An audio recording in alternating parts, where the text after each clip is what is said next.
La Granada és un municipi de 6,57 quilòmetres quadrats situat a la part central de l'Alt Penedès, entre la serralada prelitoral i el massís del Garraf.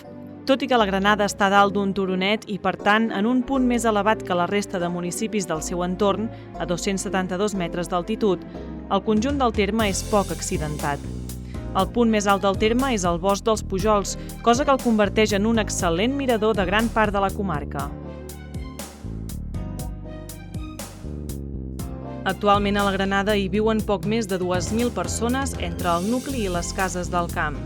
Les restes més antigues trobades al municipi de la Granada corresponen a un conjunt de fòssils de fa uns 16 milions d'anys, descobertes durant la construcció de la línia de tren.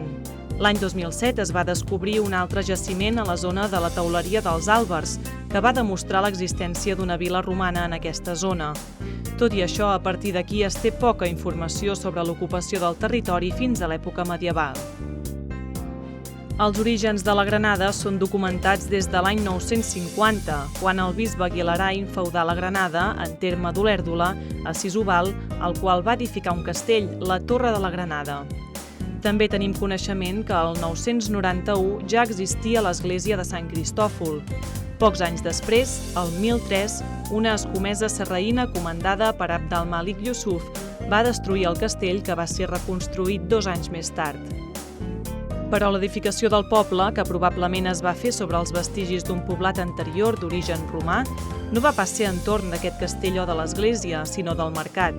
Nascut al segle IX, la Granada pot presumir d'haver tingut el primer mercat del Penedès i un dels més importants del Principat. És per aquesta raó, juntament amb la seva excel·lent situació geogràfica, que al seu entorn es va anar construint una xarxa viària importantíssima que va fer que durant els segles de la Reconquesta es convertís en el centre de les comunicacions del Penedès. Per la Granada hi feien pas la via Augusta, la via Mercadera, de l'interior cap a Barcelona, i la via Francisca des del sud. Però també és per aquesta excel·lent xarxa viària que la Granada fou lloc de pas en totes les lluites que hi ha hagut a la nostra terra. Una de les batalles més recordades va ser el 1642, en el marc de la Guerra dels Segadors, en què les tropes castellanes foren derrotades per les forces franceses, gràcies precisament al castell del municipi. Deu ser per aquesta raó que Felip V el va fer enderrocar després de la Guerra de Successió. Just després d'aquesta guerra, la Granada inicia un creixement econòmic molt important, que es basava sobretot en el conreu de la vinya, però també de cereals, olivera i horta. Ara bé, un moment culminant en el creixement econòmic i poblacional del municipi és l'arribada del tren, l'any 1865, que va suposar una revolució per tota la comarca i molt especialment pels municipis que tenien estació com la Granada.